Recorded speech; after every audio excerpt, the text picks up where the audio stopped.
করছি প্রত্যেকে ভালো আছেন এবং সুস্থ আছেন। এখান থেকে টাওয়ার ব্রিজটা দেখা যাচ্ছে। যাই হোক, টাওয়ার ব্রিজটা দেখানোর আমার উদ্দেশ্য না।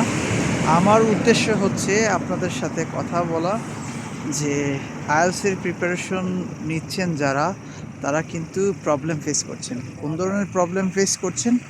তারা কিন্তু প্রবলেম ফেস করছেন মোস্ট প্রবাবলি যে আপনার বেসিকটা দুর্বল, আপনি বেসিকটা ক্লিয়ার করতে পারতেছেন না।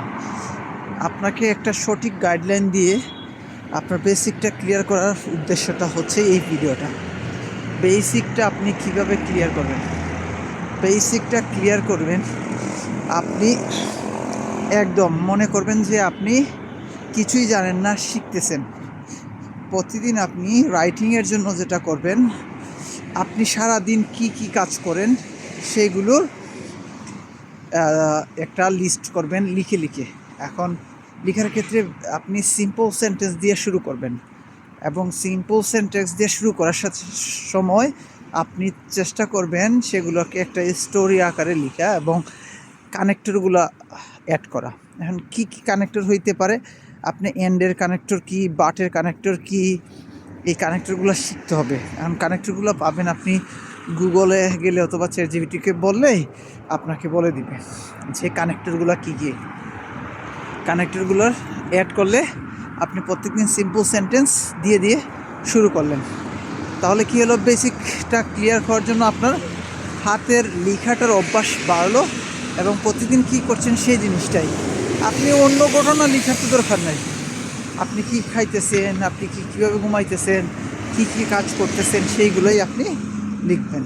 এবং আপনি যখন লিখবেন তখন লেখাটাকে পরে স্পিকিং করবেন, মানে সেগুলোকে আপনি পড়বেন, জোরে জোরে পড়বেন। পড়ার ফলে আপনার যে মুখের জড়তা আছে সেটা আস্তে আস্তে দূর হবে। তারপরে যেটা করতে পারেন, আপনার তিনটা জিনিস মোটামুটি একটু দেখা দরকার। একটা হচ্ছে পার্টস অফ স্পিচ দেখবেন এবং টেন্স দেখবেন, এবং কন্ডিশন সেন্টেন্সগুলো কীভাবে লিখতে হয় ইফ দিয়ে, বা কন্ডিশন যেগুলো আছে first condition, second condition, third condition, সেগুলো দেখবেন। আচ্ছা, এবং এরপরে আস্তে আস্তে আপনি লেখার ক্ষেত্রে কী করবেন, যে জিনিসটা লিখবেন সেটার নেগেটিভটাও লেখার চেষ্টা করবেন। ধরেন একটা জিনিস, ধরেন আপনি আওয়ামী লীগের কথা চিন্তা করেন যে তারা যে ভালো ভালো দিকগুলো কাজ করেছে সেগুলো আপনি ধরেন জানেন বা লিখলেন। এরপরে আপনি লিখবেন যে খারাপ কাজগুলো কি কি করছে। এটা একটা এক্সাম্পল দিলাম, আমি আসলে রাজনীতি নিয়ে কথা বলতে চাচ্ছি না, ঠিক আছে।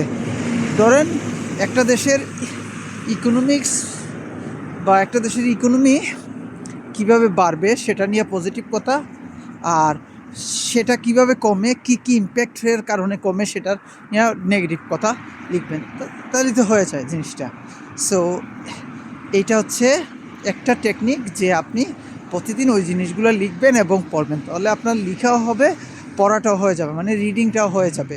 এবং রিডিং করতে করতে যখন আপনি জুড়ে জুড়ে পড়বেন, আপনি সেগুলো আস্তে আস্তে বুঝতে পারবেন যে আপনি রিডিং করতে পারতেছেন না। আচ্ছা, এরপরে আইএলটিএসের যে বইগুলো আছে 19, 20, 21, এইগুলো ক্যামব্রিজের বইগুলো নিয়ে রিডিং যেখানে আছে, ওখান থেকে আপনিও রিডিংয়ের লাইন ধরে ধরে পড়বেন এবং এগুলার আশেপাশের ওয়ার্ডগুলোর মিনিংটা কী সেটা বোঝার চেষ্টা করবেন। ইংলিশ কনটেক্সটে, বাংলা কনটেক্সটে মিনিং বোঝার চেষ্টা করেন না, কেমন?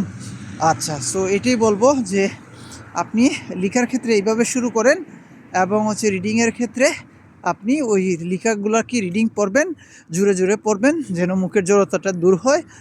এবং আপনি হচ্ছে রিডিংয়ের ক্যামব্রিজের বই থেকে রিডিংগুলো নিয়ে নিয়ে লাইন বাই লাইন পড়ার চেষ্টা করবেন, এগুলোর মিনিংগুলো জানার চেষ্টা করবেন, লেখার চেষ্টা করবেন, বোঝার চেষ্টা করবেন প্রতিনিয়তই, তাহলে আপনার আস্তে আস্তে জিনিসগুলো আসবে।